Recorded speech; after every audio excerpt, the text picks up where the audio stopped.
Buenas tardes. Don't worry, I will not speak in Spanish. Good afternoon.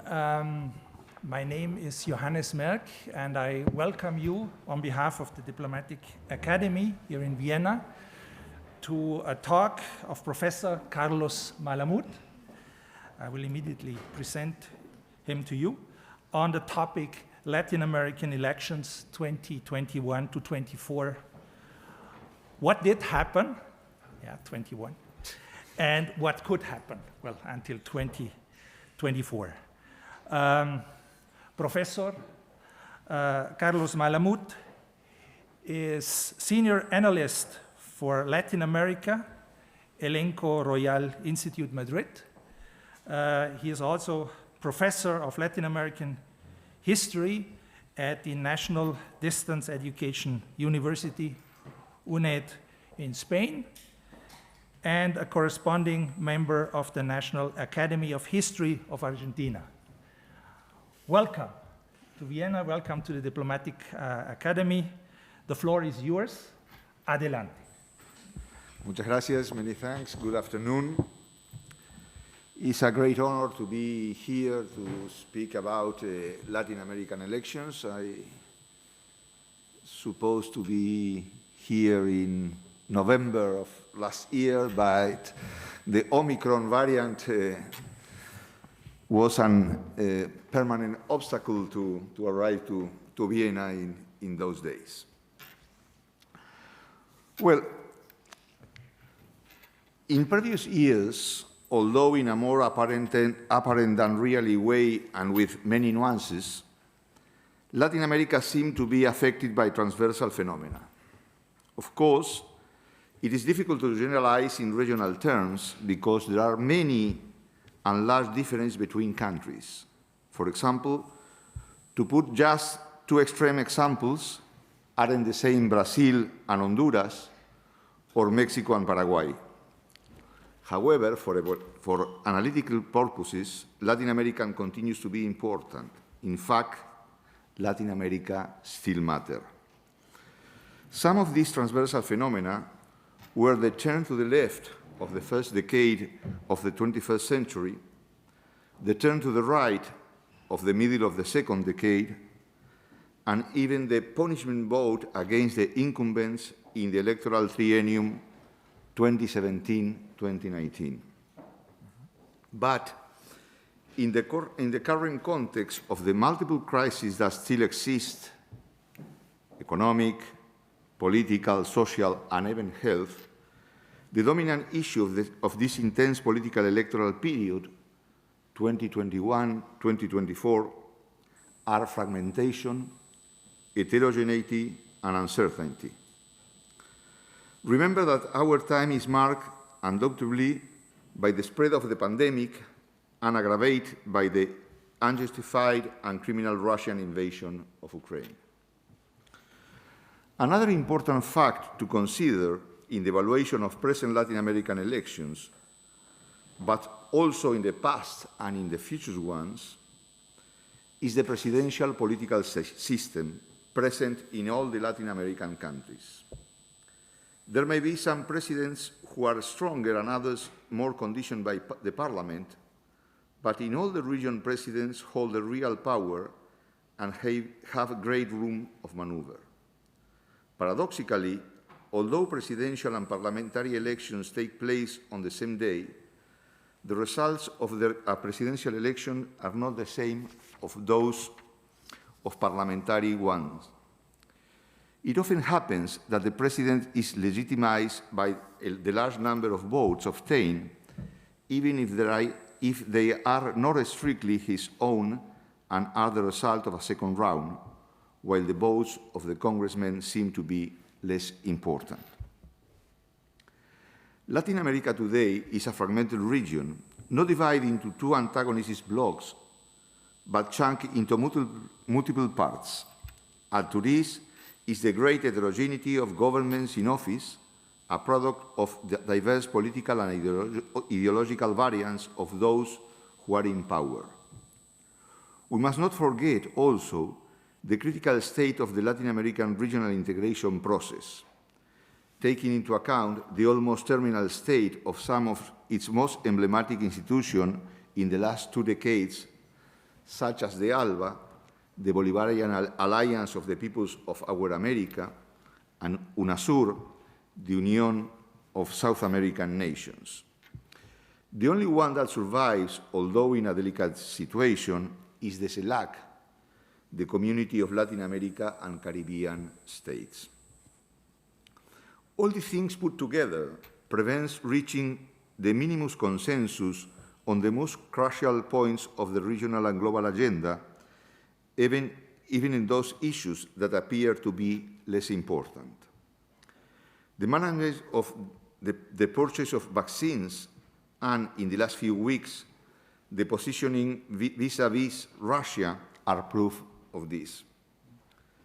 Between 2021 and 2024, all Latin American countries, except Bolivia and Cuba, will have elected or re-elected their presidents. Bolivia will not do so because it did it at the end of 2020, allowing the return of the MAS, Evo Morales party, to power. Morales resigned from the presidency after the October 2019 elections, when widespread fraud was alleged throughout the process. It should be taken into account that he had previously failed to comply with a referendum called by himself that prevented him from running for re-election, as stipulated in his country constitution. Cuba will not do so either due to the peculiarity of its political system based on the existence of a single party and the absence of direct and free elections to designate its main authorities and representatives. Along with these presidential elections, there are many others of all kinds that will take place during these years, 2021 to 2024. There are parliamentary elections, including midterm elections, local elections and provincial ones, or regional elections, to which must be added those plebiscites and referendums that are called, such as the one held last month in Uruguay, to endorse a macro law passed at the beginning of Lacalle Pou's term, or the one that will take place in September in Chile to approve or not the country's new constitution. Also, the decision to reform the old constitution, the old Chilean constitution, was approved in another referendum held in May 2021. Last year, in 2021, there were 5 presidential elections, plus others that were also decisive, such as the midterm parliamentary elections in Argentina, which finished with the defeat of the government, and also in Mexico, where President López Obrador lost the qualified majority he had in parliament, although he extended his territorial power. Last Sunday, in Mexico, the project of reform of the electoral, the electricity law was rejected by the Congress because López Obrador hasn't a qualified majority to approve it.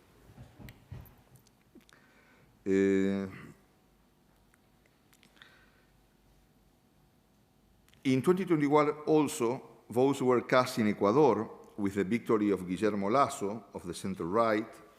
In Peru, Pedro Castillo, theoretically of the left, but with a management marked by improvisation and allegation of corruption. Castillo has 4 prime ministers in less than 10 months in office. In Chile also, with Gabriel Boric of the left. In Honduras, with Xiomara Castro, also of the left. And in Nicaragua, in another election marked by fraud and repression against the opposition, which allowed the couple Daniel Ortega and Rosario Murillo to remain in power. In this year, 2022, Costa Rica has already voted and gave the presidency to Rodrigo Chávez, an anti-system politician and right-wing populist. In next May or June, it depends if the election was win or not in the first round. Voting will take place in Colombia and in October in Brazil. In both cases, many observers and analysts insist on the victory of the two left-wing candidates, Gustavo Petro in Colombia and Lula da Silva in Brazil, although, as we will see later, the future is more complex than polls shows in our days. In any case, and if these predictions are confirmed, will be consolidate the new shift to the left that has been so much talked about in the region and beyond. In 2023, Argentina, Guatemala, and Paraguay will vote, and finally, in 2024, Mexico, El Salvador, Panama, Dominican Republic, Uruguay, and Venezuela. As has been said, the political elections environment of the 2021-2024 period is marked by polarization and fragmentation of political representation. Fragmentation is observed both in the high number of candidates aspiring to be president. There were 24 candidates in Peru, or 25 in the last election in Costa Rica, facilitated by the existence of a majority of two-round systems and by the great weakness of the party systems, which especially affects, but not only, the traditional and most established political parties. This is also observed in the large number of parties, alliances or groupings that manage to obtain parliamentary representations that compromise not only the legislative process, but also the various practices of government control. For example, there are 20 political parties with parliamentary representations in the Chilean parliament, 11 in Peru, and 6 in Costa Rica. Polarization and there are countries with a two-party system during many, many decades. And now the picture is fragmentation and polarization. Polarization and fragmentations have developed a divided house syndrome. This fact complicates governability, preventing of the formation of stable and solid majorities in parliaments. Also, polarization and fragmentations are the main obstacles to build a framework of coexistence based on broad consensus. This reduces the scope for action of new governments to renew social contracts or to promote structural reforms and guarantee stability and governability. This issue is reinforced by the absence of a strong institutional checks and balance systems, together with the presence of weak states and unstructured party systems, with no credibility and very low legitimacy. All this paved the way to populism, with outsiders and authoritarian leaders proposing repressive utopias or exalting an ultranationalist and anti-imperialist feeling based on identity. The high level of polarization has led the different political forces to defend controversial programs, which in fact exclude the adversary. Polarization will be one of the main characteristics of this year's future elections in Colombia and Brazil, as it was in many of the past ones, for example, Peru, Chile, and Ecuador. A reflection by Pierre Rosanvallon, a French historian and scientific politician, on Donald Trump's US is perfectly extrapolable to what is being said here about Latin America, especially where there is a huge social and political cleavage that divides the citizenry in two fields. In Argentina, grieta is the meaning of division and marks the big distance that separates Kirchneristas of anti-Kirchneristas or Macristas for anti-Macristas. Rosanvallon says, the fringe of Trump's electorate no longer makes common society with the others, and that has been the great novelty. To discover a country divided into two irreconcilable camps, the grieta, while the very essence of democracy consists in thinking that there is a common ground that allows to talk about these differences, to negotiate, to agree.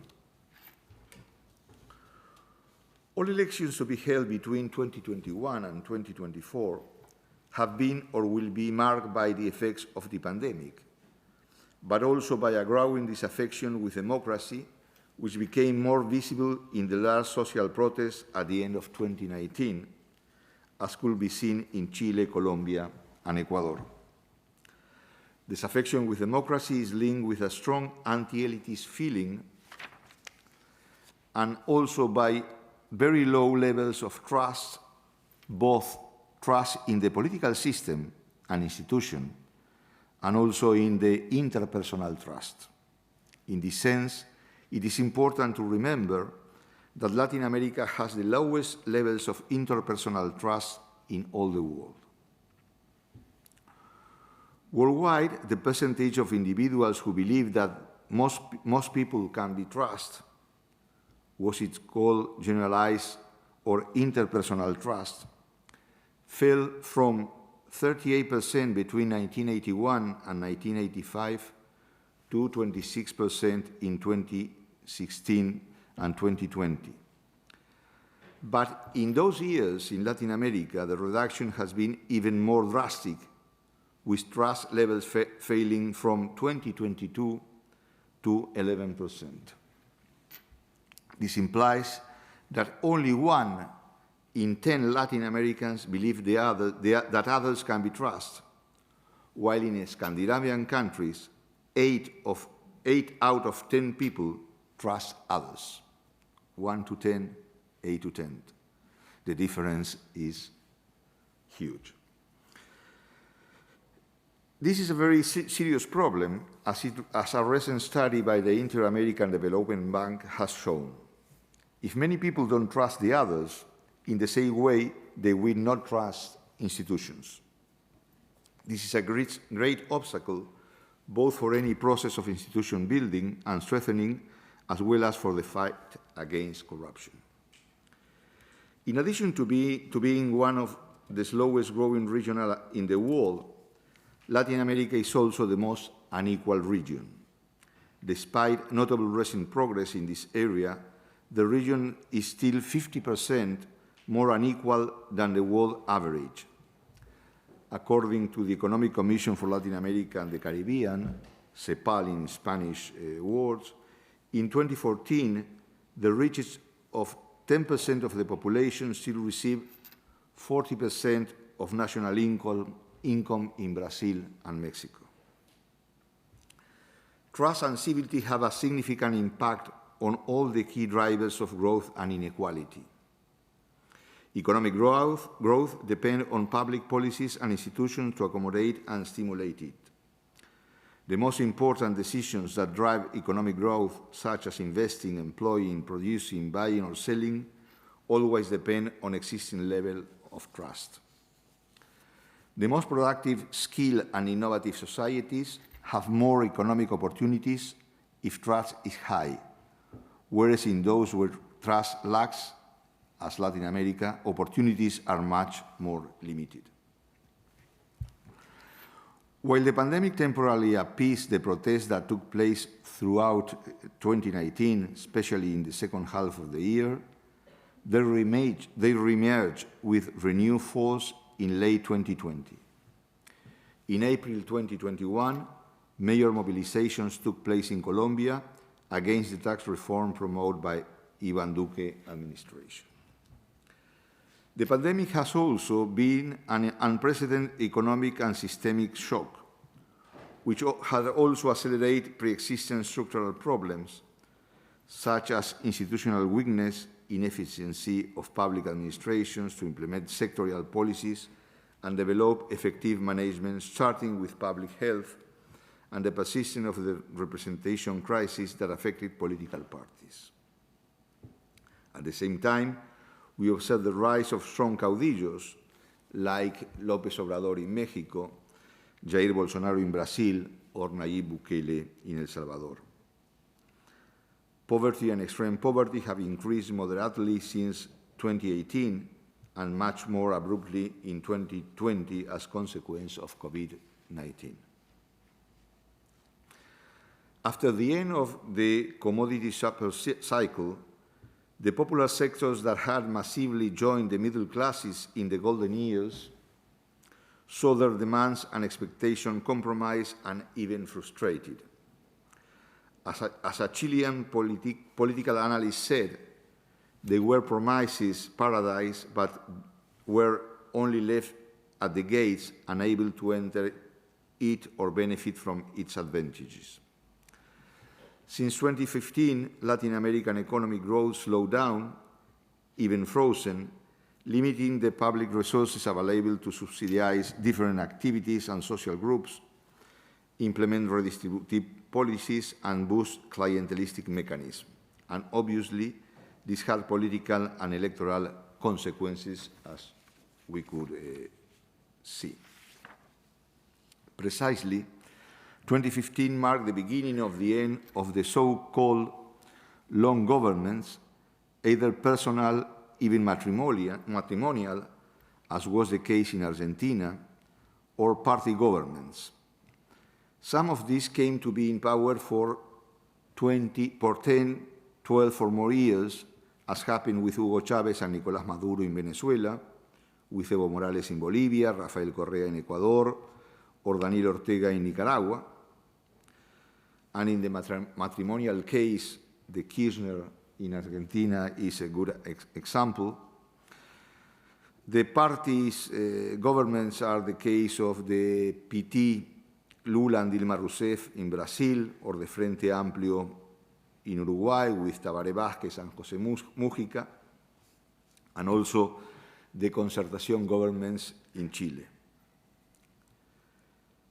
Many of these political changes are explained by the rage vote, also known as angry vote or voto bronca in Spanish. This can be defined as the rejection by a majority of citizens of political parties, the traditional political elite, and the behavior of democratic institutions. Beyond national differences, this gave many similarities to most of the elections held in Latin America in all these years. A significant part of the population is angry and expresses itself more against than for. Therefore, it exercises an active and punitive vote against the establishment, against political elites, and also against institutions. There is a scenario of generalized dissatisfaction with the widespread corruption at all levels and with the lack of inclusiveness of public policies. Social dissatisfaction with democracy and the main democratic institutions, as political parties, parliament, judiciary, and governments, manifests itself in a vote against the system. With their national variations, corruption and violence have become two main obstacles that punish Latin American societies. In the past, it was common to find a certain tolerance for corruption, as shown by the different national variation of the motto, "They steal, but they do." They are good because they do, not because they steal. They steal, but they do. This slogan is generally attributed to Peronism, but with connotations in other countries. However, the outbreak of the Odebrecht and Lava Jato case and its implication at the highest political levels, economic and financial, throughout the continents, have begun to change things. What has become clear is that the citizens' patience has reached its limits, although they are not always the best mechanism to channel these feelings. The rage vote is neither linear nor univocal, but diverse and heterogeneous. It is poorly defined in terms of who embodies it and makes it visible and with what meaning. It is more a vote against something than for someone, and more against the system than anti-system. For that reason, it starts to be channeled through strong leaderships, even if these are of different political tendencies. This runs from the extreme right of Bolsonaro to the left of Petro, and include both the national vindication of López Obrador and the evangelical vote that is ultra-conservative and defender of certain values such as opposition to abortion, gay marriage, assisted reproductions, and along, etc. The movements and leaderships that articulate the rage vote do not exercise any political pedagogy on their electorates. They only feed the sense of attrition and dissatisfaction, promising deep and fast changes. In order to capture a majority of voters, their solutions are simple and not very sophisticated. Mistrust, skepticism, high demand, and criticism feed the rage vote and the high level of citizen disaffection toward the political class, public administrations, and democratic institutions. And also, of course, social media.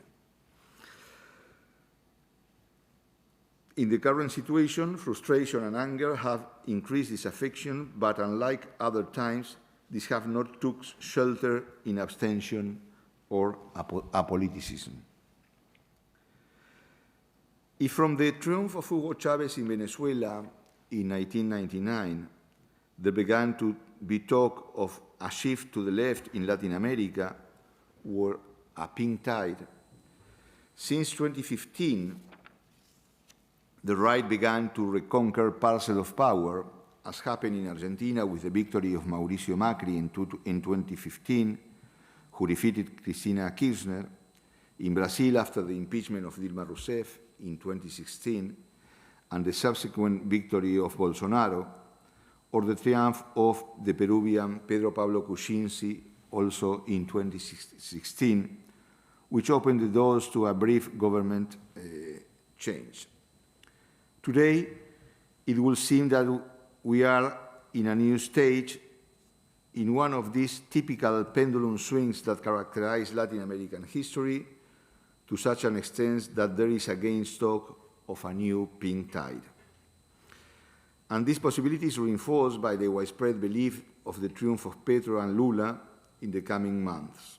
However, things, as we will see, are much more complicated, which explains why other results cannot be excluded. Before analyzing in more detail what may happen in Colombia and Brazil, let me say a couple of things about the nature of the current Latin American left and about the value of the center, and on the other hand, about the impact of the voto bronca in all this process. The first question is if we are really facing a new shift to the left.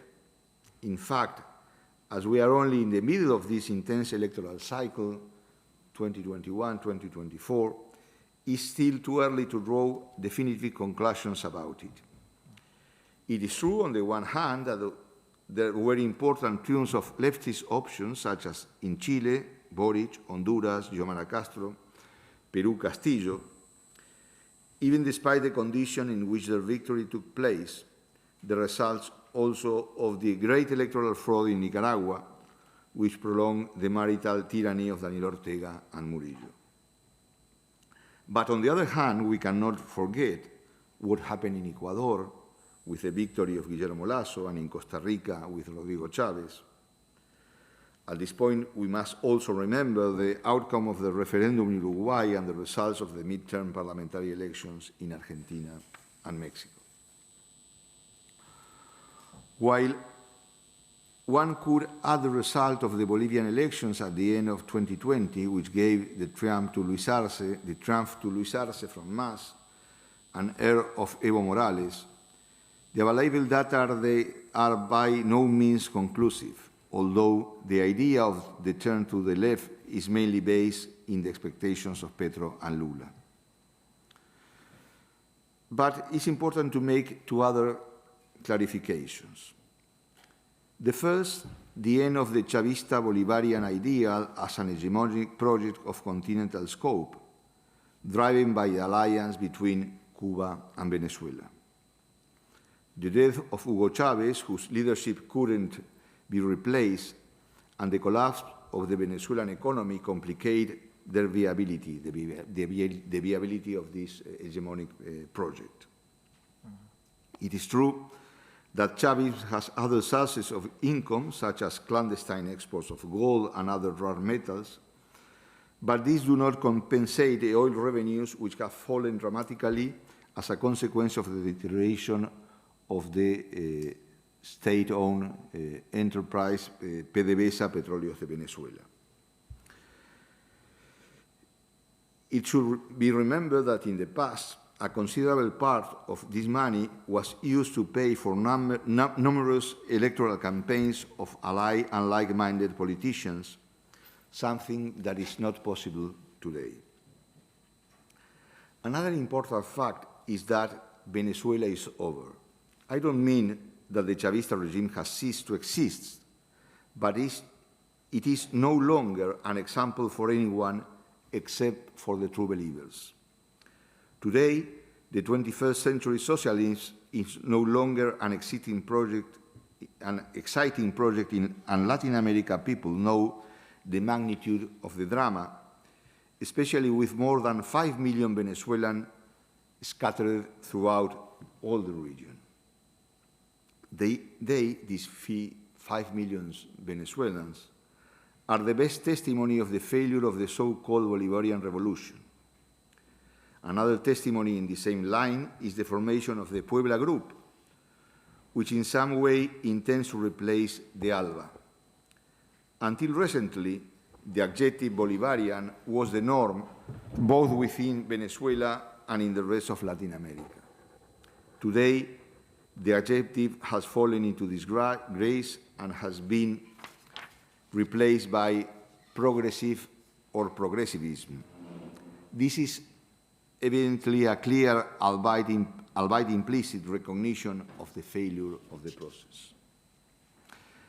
The second has to do with the nature of the project or projects of the Latin American left.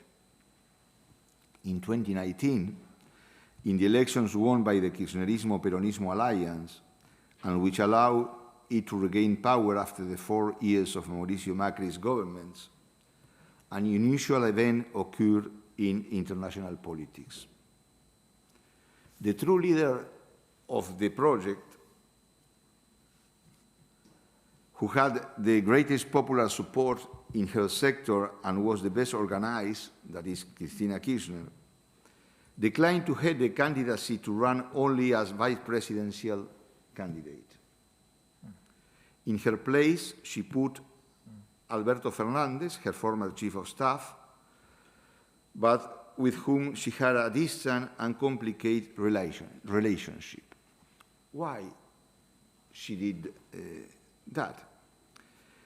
Because according to what Alberto Fernandez said then, and still repeating to the point of exhaustion, with Cristina it is not enough, but without Cristina it is not possible. The same reality is being verified practically everywhere, where it is observed that only with the most loyal followers the left cannot come to power, and even less in a two-round electoral system. We saw it in Chile, where although the coalition Apruebo Dignidad, led by Gabriel Boric, with the presence of the Frente Amplio and the Communist Party, had enough strength to go to the second round, however, it was unable to win the ballot by itself. Therefore, it had to broaden its electoral base, allying itself with the much disdained parties of the former Concertación, such as the Socialist Party and the Party for Democracy, the PPD, or even the Christian Democracy. In Peru, the extreme left party of President Castillo, Perú Libre, self-defined as a party Marxist, Leninist, and Mariateguist by José Carlos Mariátegui, only obtained in the first round less than 19% of the votes, and in order to win in the second round, it needed the help not only of the moderate left voters, but also of other more center voters, especially the anti-Fujimorism that still remains a considerable force in Peru. And the same is being seen in Colombia and Brazil. In Colombia, Gustavo Petro, the leader of the Pacto Histórico coalition, held negotiations with the Liberal Party and its main leader, former President Cesar Gaviria, with the intention of adding them to his project. However, this did not prosper, and Petro ended up opting for appointing Francia Márquez as vice presidential candidate instead of a more center figure.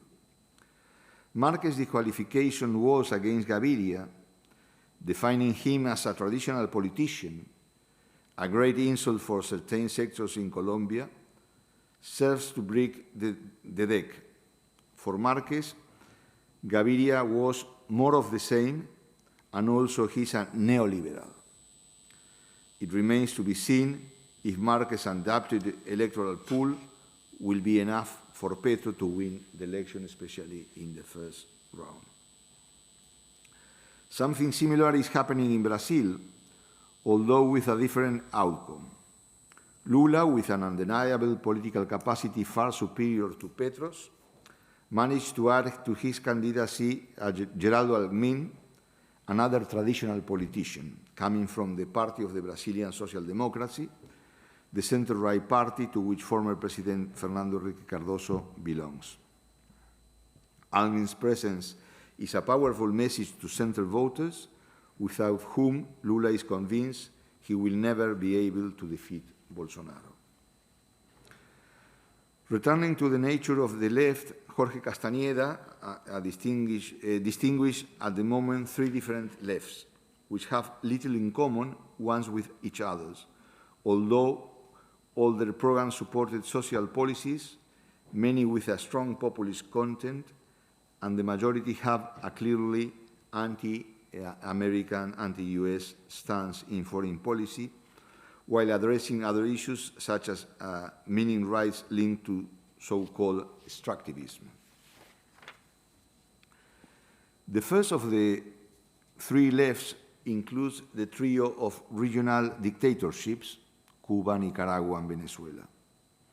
Although they seek to align themselves with the other Latin American lefts and other regional leaders avoid criticism them, they are a category of their own, starting with the fact that their leaders have not been elected in free elections. The second group includes leaders, regimes, and parties with a bias that could be defined as social democratic, as in the case of Boric in Chile, although for the moment this is a rather exception case in Latin America. He is the only in the Latin American left that criticized the Russian invasion in Ukraine and also the violation of human rights in Cuba, Nicaragua, and Venezuela.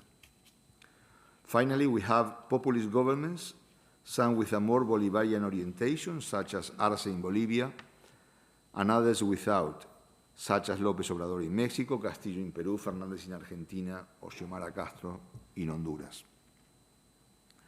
Regardless of these undeniable triumphs of the left, are we in front of a new pink tide, despite the characteristics we want to give it, or we are facing a new episode of the voto bronca helped by the electoral calendar? There is the paradox that this year there are elections in Colombia and Brazil, two countries governed by the right wing, and there, thanks to the punishment vote, alternation could take place. But what will happen in 2023 and 2024 with elections in Argentina, Mexico, or even in Bolivia, with governments that could be punished by popular discontent? Will we then be talking about a new turn, albeit in the opposite direction? Finally, I will try to answer the question so often postponed throughout this lecture. Will Petro and Lula be able to win their respective elections? The obvious answer, marked by caution, is it depends. Anything can happen beginning with a long time ahead. 40 days in Colombia and more than 5 months in Brazil. In both cases, by local standards, an eternity. What does it depend on? On several factors. First, on the reliability of the polls, which is, in short, all we are dealing with so far, pending the real results, those of the election day. From what can be seen so far, what seemed until recently to be undisputed victories are already less clear. Indeed, the distance between the main rivals are narrowing. Both Bolsonaro in Brazil and Fico Gutiérrez, especially in the later case in Colombia, have seen their numbers improve significantly in the last weeks. Second, the mistakes that one or the other may make and that may even cause some elections to be lost. Last week, without going any further, there were 2 big blunders, if I may use the Spanish colloquial expressions, meter la pata. On the one hand, Lula said that abortion was a public health issue and should be treated as such. These statements earned him a frontal attack from Bolsonaro and also from his evangelical allies, who accused him of defending death. Let us remember that both in Brazil and in many countries of the region, the evangelical vote has become a powerful electoral tool. On the other hand, in Colombia, Gustavo Petro's brother, during a visit to a prison, met with a political convicted for corruption, which led his enemies to accuse him of wanting to free the corrupt politicians. Finally, and this is valid for Brazil, where Bolsonaro is playing for re-election, we must not forget the large number of levels and tools that the president has at his disposal, starting with a rather discretionary use of the budget. Last week, Bolsonaro decreed a salary increase for federal civil servants, including military police officers, of 5%, which means an additional expenditure of almost 1.2 billion euros. Add to this, it has great capacity to influence the political and media agenda. In short, Petro's best chances are to win in the first round. If he fails to do so, what happened 4 years ago when the inorganic coalition of all against Petro was formed may be repeated and could happen again. But in order to win on May 29, the first round, and avoid the definitive fight on June 19, he still needs to add between 3 and 5 million votes. 3 to 5 million votes. A figure that will depend on the popular participation, bearing in mind the high abstention rate in Colombia. Although most of the electoral claims to be in Colombia of the center, the centrist option, Sergio Fajardo of Equipo por Colombia, is in a very delicate situation, and only a miracle will make possible a comeback, a recovery. A second round, as much as possible, between Petro and Fico Gutiérrez would be a very disputed election. In it, as in the moment, Petro's options diminish. In Brazil, until a few months ago, polls showed a probable victory of Lula in the first round. Today, things are no longer like that, and the final result will depend on whether or not a third way is open. Moro's option is practically discarded, and everything will depend on whether the more central parties finally manage to articulate a valid proposal. Therefore, the option of the left in Colombia and Brazil are important, but nothing to be taken for granted today. The military parade that was predicted months ago is no longer a fact, and we must be prepared to what may happen, which could be anything. There are two other elections in this year that will have an important regional impact. On the one hand, the Chilean constitutional referendum, scheduled for early September, which must approve the new constitution currently under discussion and marked by high controversy.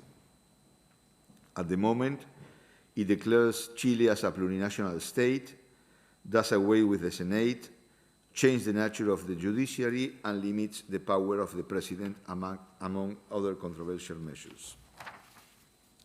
A couple of months ago, it was taken for granted that the new text, whatever it contains, would have been approved by popular vote. In that line, and only a few days after taking office, President Boric said, "Any result will be better than a constitution written by 4 generals." However, today things are changing, and a rejection vote would not be improbable, which would put the continuity of Boric governments in serious trouble. On the other hand, there are regional elections in 6 Mexican states, and although the polls are favorable to López Obrador and his party Morena, especially after the recent recall referendum, the draft in these elections will begin to mark the beginning of the end of his government.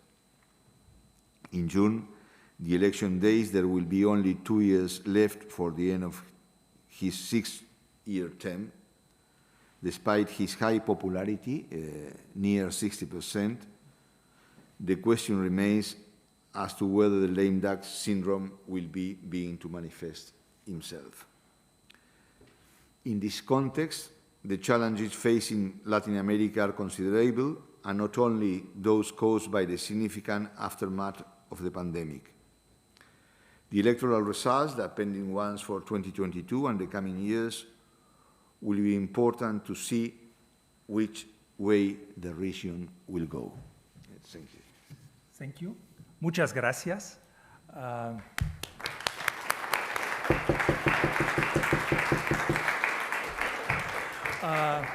I want to say 2 additional muchas gracias. First of all, to the co-organizers here, since all are seated, that's now a good moment. To thank also to the Spanish Embassy for inviting Professor Malamud, and to the Hispanic Society of the Students here at the DA, which is a big pleasure also for me, since some of you I will see within a week in a seminar. So thank you very much. Also thank you very much for those from the embassies of Latin America coming to our event. I think Professor Malamud did a great job. I know this issue of Latin America is a very tricky issue, since Latin America per se does not exist. It exists in many different countries and different regions, and I am very grateful that you presented to us this panorama of, I think, very important keywords like fragmentation, like polarization.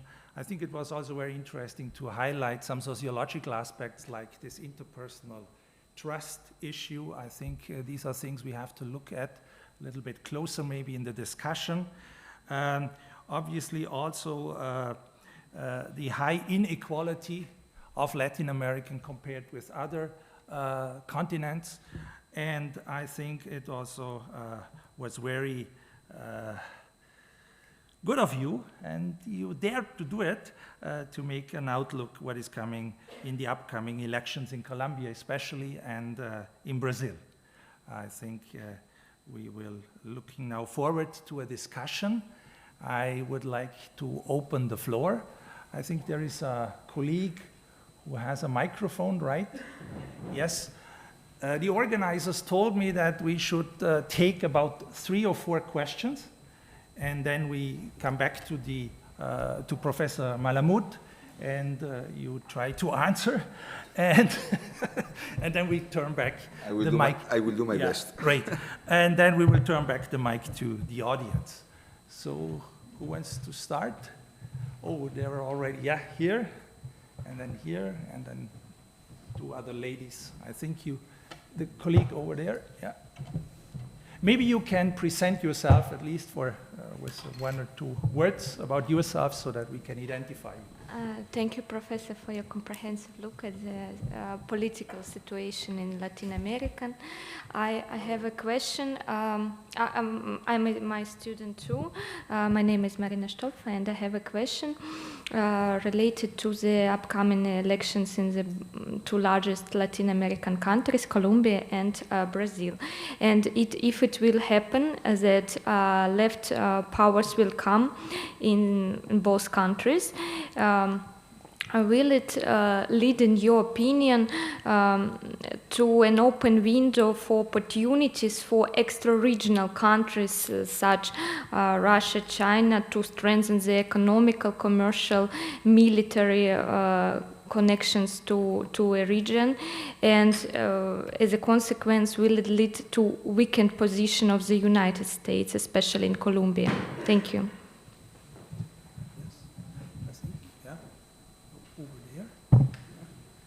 I think you also, Yes, right. And then, Well, my name is Sergio Gardeliano. I used to be a former senior manager in one of the UN organizations here in Vienna. I'm very much interested into this forecast for the future. I think the analysis is very interesting. But following my colleague here, I am very interested to see your opinion about how the big powers around the world, China, Russia, United States, are going to influence that process, because I feel that that is the key in this picture for the future.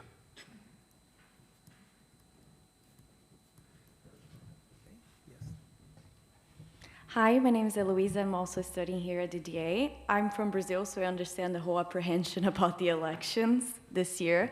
But I want to focus on another topic other than the elections. So in Brazil, and I think other Latin American countries, we see the political system very tied to corruption. And I think this discourages a lot of young people to start getting into politics. So my question is, how would you encourage the new generation to start going to politics and we start seeing other candidates other than the same old ones that we know are tied to corruption? Thank you. And maybe a last one, yes, I think. Over there. Hello, my name is Pia. I'm also a MICE 2 student here at the DA.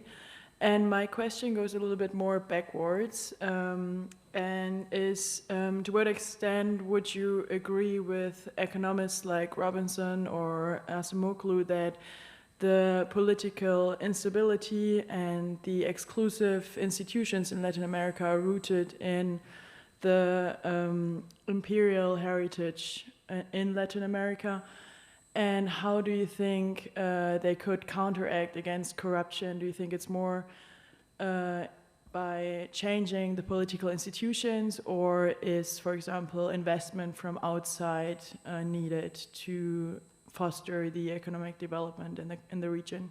Thank you.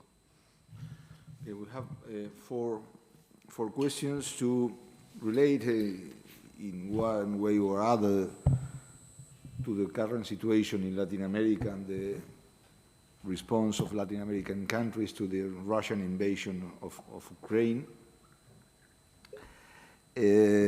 And the first question is how could affect the presence of extra-regional powers in Latin America in the case of victories of the left candidates in Brazil or Colombia.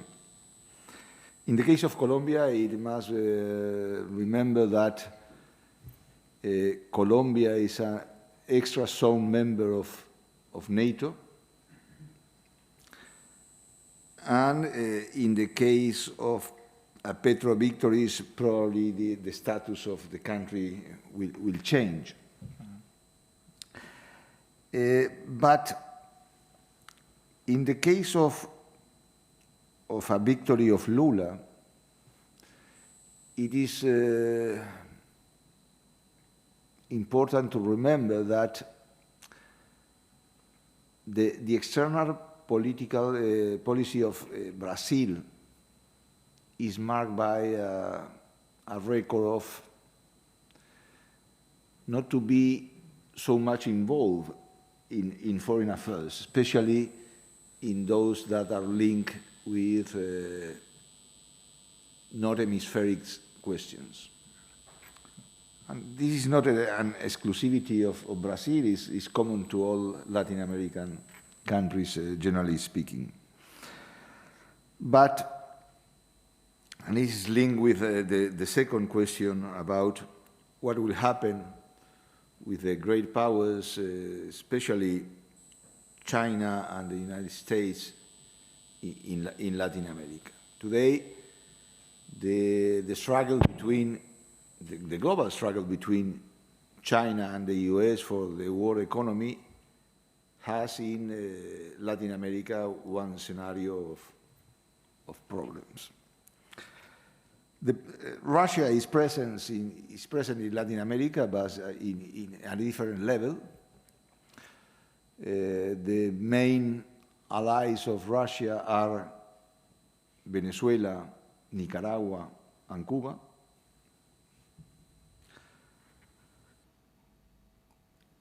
I don't think the influence of Russia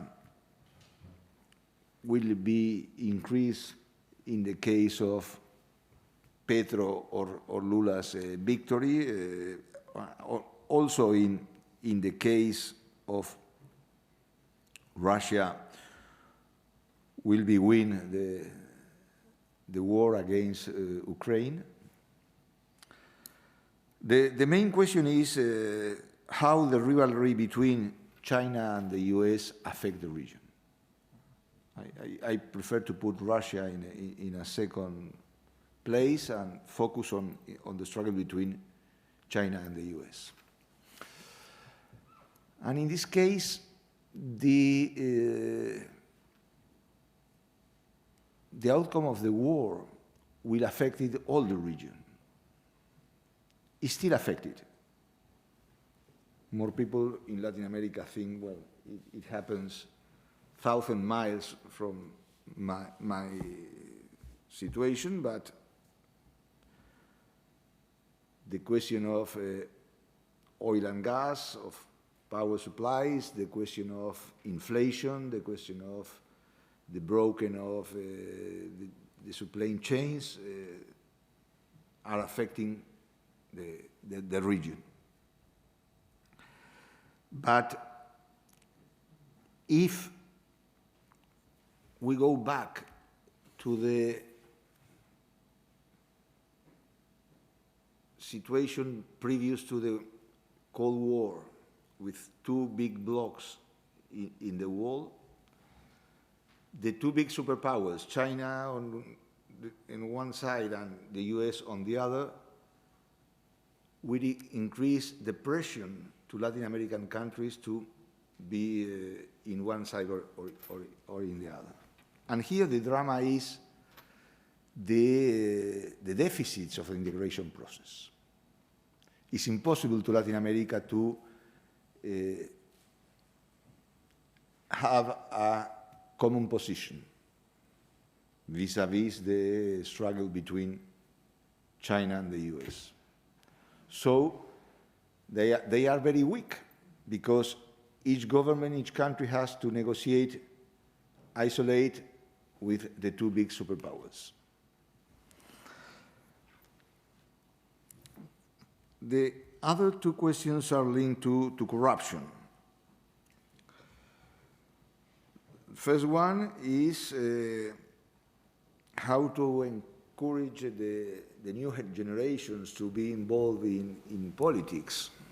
That's a very big problem, not only in Latin America, also in Europe and in other parts of the world. the dissatisfactions with for the new generations with the politics, politicians, and institutions is very, very high, and it's dramatic, and also question the future of the system. No? Now we are speaking a lot about illiberal democracies that we could see here in Europe, we could see in Philippines, and also in Latin America and in other parts of the world, and also we saw it in the United States with Donald Trump only two years ago, or a year and a half ago. I don't have the answer to these questions, no? Because this problem hasn't a single solution. We have to intervene in politics, in education, in many, many things simultaneously. And regarding the Robinson and Acemoglu theories, I agree that institutions are very important in the historical evolution of countries. And of course, if you compare what happens with institutions in Europe or in the United States vis-à-vis what happened in Latin America, the difference is very, very high, it's huge. There are some questions that Acemoglu and Robinson had not put on the table, but this is another story. But generally speaking, yes, I agree with this theory. Yes, very good. I don't know if we can have a second round. Yes. Actually, the organizers never told me when we should stop here. So we will stop when the last person left. Okay. Hi, Professor Malamud. Thank you very much for your presentation. My name is Nicolas Schmiedel-Mohl. I'm also a student here at the Academy. And I have a question about trust. I must say you painted a very dark picture of the levels of trust in the region, interpersonal trust, trust in institutions. And if levels of trust are that low, then, I mean, it's the basis for society that simply doesn't function anymore. So my question would be, how can you restore those levels of trust in some kind of way? And can current institutions restore trust, or do you need new institutions or new movements in those institutions? Thank you. Yes.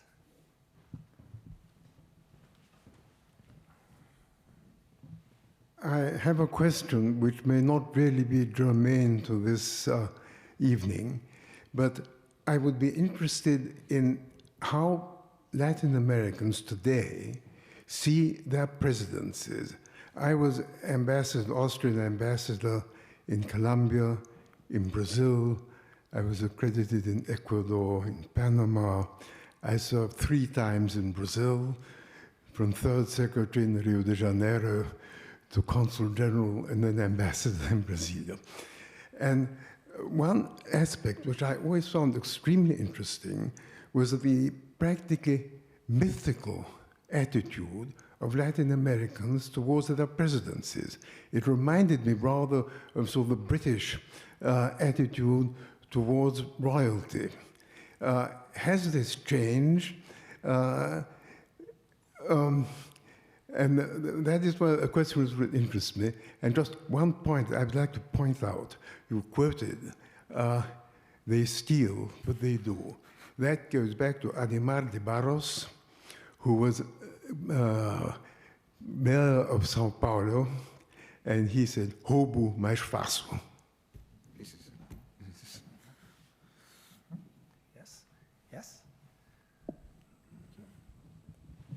Thank you, Professor. I'm a former member of Jimmy Carter administration and was vice president of ABC Television. You were talking about how little bargaining power the nations of Latin America have against the two superpowers. But I want to push you on that a little bit and ask you, why can't those Latin American nations play one off against the other and give their affection to the highest bidder? Because it seems to me they're both, the United States and China, are interested in winning hearts and minds. Thanks.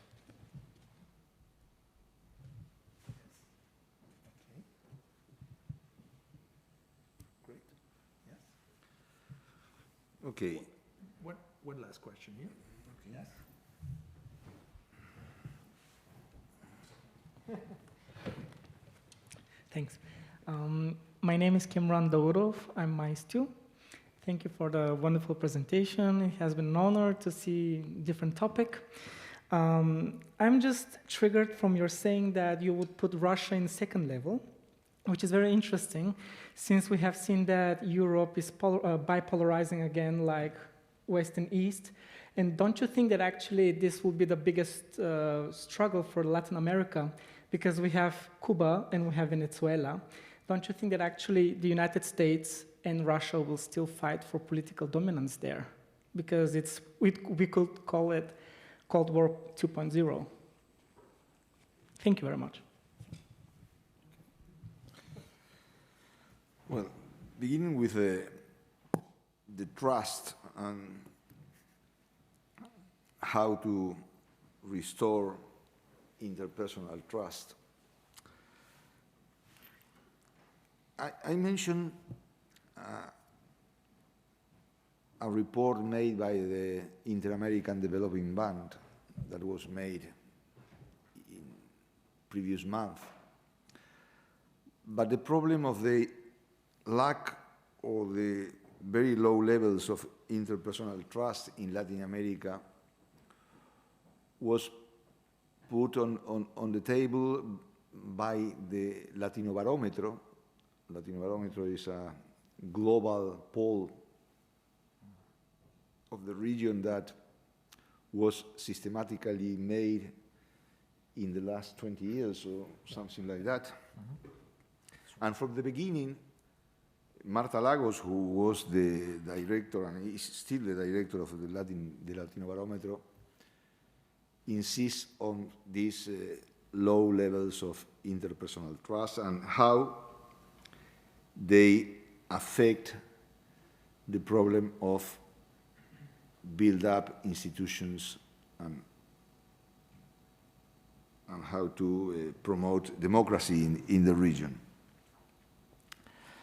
It's a big problem because the question isn't the confidence of the population in democracy or in political parties or in parliament. The question is how I trust in professor, how I trust in you or in you or in you. Could I go out of my home without lock the door? Could I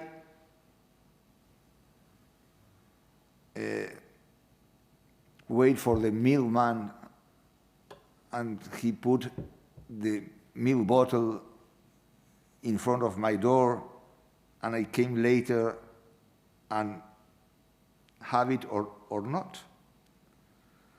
And it's a very deep problem. I don't have answers about how to restore the interpersonal confidence, especially in Latin America, where the levels of this register are very, very low. Of course, corruption affects this level of confidence.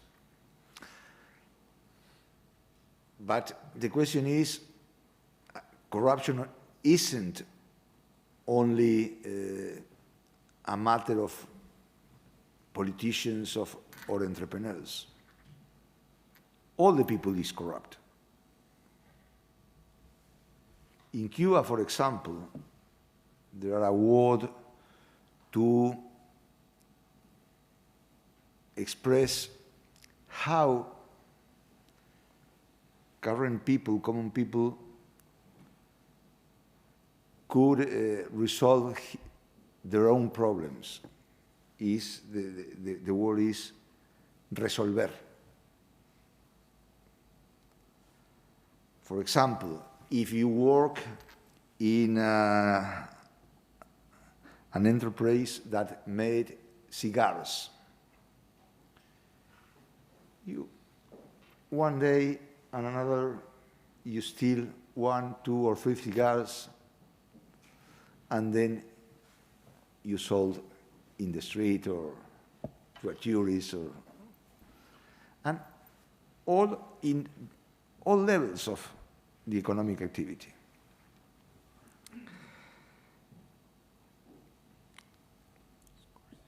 Latino Barometro came again to respond to the second questions about the valoration of presidents in Latin America.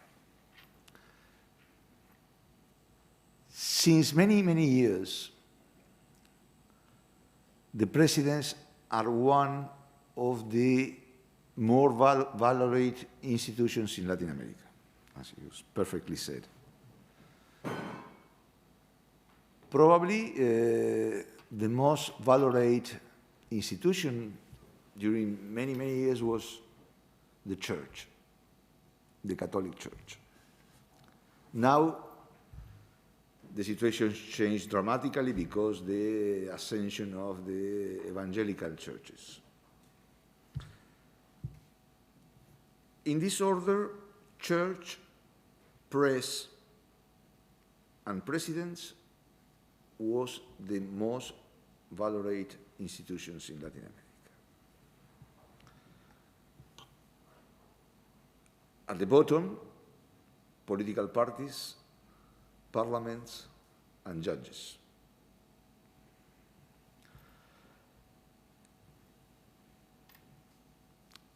Now the questions change, or begin to change, because during many times, presidents was seen as a patriarchal figure. The president is the father of all the citizens of the country. Was a distant figure. Today, with social media, this changed a lot. The president is one of us. Isn't there untouchable God that is in the government house? And now he's another politician. So the evaluation of the presidents isn't at the same levels that the Congress or the political parties or the judiciary, but isn't well valorated by Latin Americans. I don't remember the figures of the last Latino barometers, but the tendency is this. The two last questions are related to the presence in Latin America of US, China, and Russia. The first one, the fight of presence of power of Russia and United States in Latin America.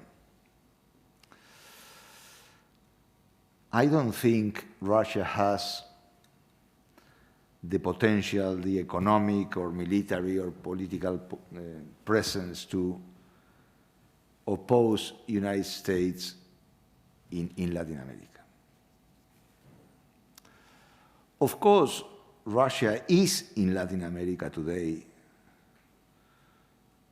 to provoke the United States to be and to act in the backyard of the hegemonic power. But, of course, Cuba and Venezuela are allies of Russia. But if we see what it happens now in Ukraine, and in Ukraine, Russia has a lot of problems. For example, in the logistic way, what could happen with a continent that isn't 100 miles from the border, but is thousands of miles for the borders. There was a provocation of the Vice Minister of Foreign Relations, the Russian Vice Minister of Foreign Relations, that said in the week previous of the invasion that Russia could display troops or arms and resources in Latin America. But a top senior office of the State Department said, well, there are bravuconadas. And was right.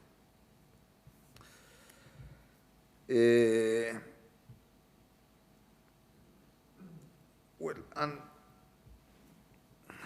the fight between China and the United States in the region,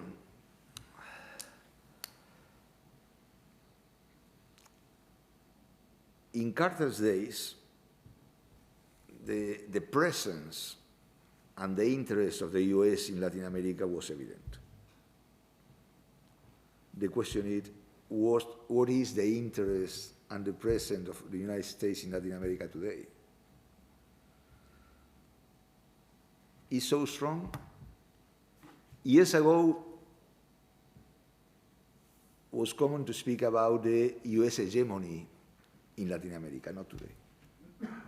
Of course, the economic presence is important, the investments are important, but the political presence isn't so strong as it was decades ago.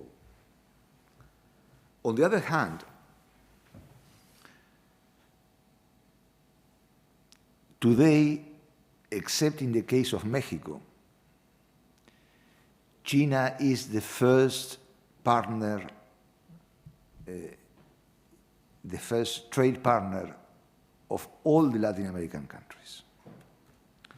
So, for the economic future of the region, the relationship, the trade relationship between China and their countries is crucial.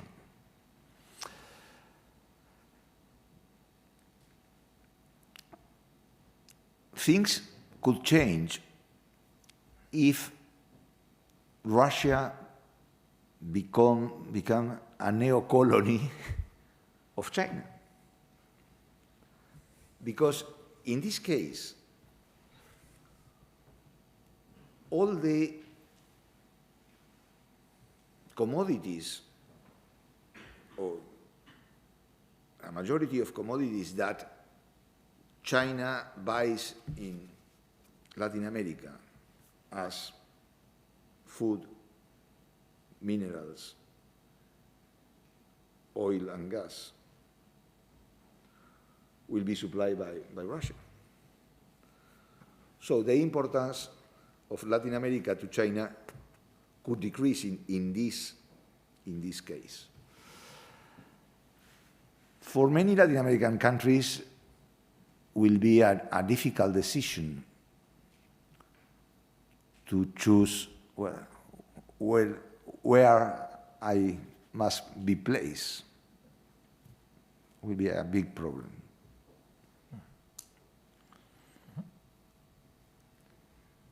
Thank you. Yes. Yeah. One second. We will just, since we will transmit this, through Facebook. We need the mic. Just, Yes. Thank you so much. I'm very tempted to make some comments. Of Please. course, I cannot talk by the rest of the Latin American countries because each one has its own economy, political situation, and so on and so forth. But talking about the influence that the Ukrainian war is taking place, I mean, nobody knows. Nobody knows what is going to happen tomorrow.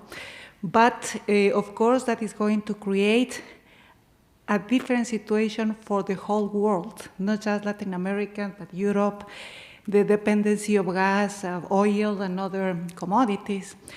But we have to, to look very carefully all the countries that are in different groups or positions. And I guess that is a little bit premature to make these kind of assessments. But in the case of Ecuador, for instance, we move not by ideologies at this stage, but for practical reasons. We open our market to investment of China, United States, Russia. It depends on what is the best situation or offers that we have. And I guess that in most of the countries, it doesn't depend if you are from the right or to the left. It depends if the business is good or bad. So that is the situation. As I said, in Ecuador, we do not make the assessments of which country we trade, but for the benefits that we are going to take. So that is a practical situation, a very pragmatic one, and at least until the moment, we, of course, do not want to be aligned to any bloc. But of course, we are against, we are in favor of human rights, and we condemn the situation of Russia, of the aggression of Russia to Ukraine, that because of the sovereignty, many things that are happening there. And we are making our own assessment because, for instance, in Ecuador, we export flowers, for instance, among other commodities to Russia and Ukraine. And now maybe around 30% of our exports cannot be replaced to another market. So in any sense, we have been affected also, even though we are miles of kilometers abroad. Thank you. Of course, business are important and the economic sector is crucial, but there are another values like democracy, like freedom, that may take in account. You couldn't say, well, two parts are the same. I put the two parts in the same place because it's not true. You have in China an authoritarian regime. You have in China a government that violates systematically human rights, that don't believe in democracy, that also, as we criticize permanently in Latin America, the leader of the country changed the constitution to remain in power. You couldn't say that. Because, of course, world is complicated, economic is essential, but there are other things. One of the key questions is,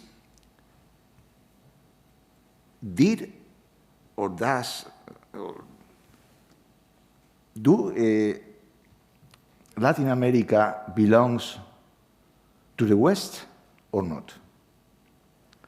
Is Latin America part of the Western world or is an alien? If Latin America belongs to the West,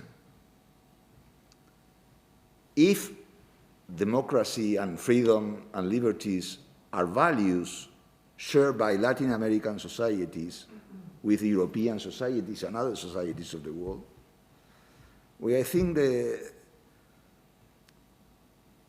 discourse will be other. Because, of course, China is a crucial partner in this stage of the game with all Latin American countries. Yeah, but of course is a key player, of course. But, for example, the European Union put some things clear in the relationship between the EU and China vis-à-vis the conflict in Ukraine. Of course, Europeans could lose a lot if they miss the Chinese. I'm sorry, but we cannot start here. A dialogue, yes. Okay, yeah, we have, for this I think we have maybe time after the event. Yeah, thank you. But please, finish your argument. Yeah, it's on the table. Okay, good. Since I did not get any guidelines regarding the end of this event, I suggest we finish here. And I also suggest that maybe after finishing formally here this event, we can still chat a little bit. And that would be nice. I think these informal gatherings are so important, especially after nearly 2 years, right, of having Zoom sessions everywhere. So I would, yes, I know, me too. The last 2 years at this institutions, we gave all our classes online, so we are all happy seeing each other, I think. Thank you so much, Professor Malamud, but you want to have to say something, right? Yes, no, the difference between have that, see all your faces, your reactions, and see a Zoom session, all played. Many times, a black hole is very, very different. It's another word. Yes. Muchas gracias. De nada.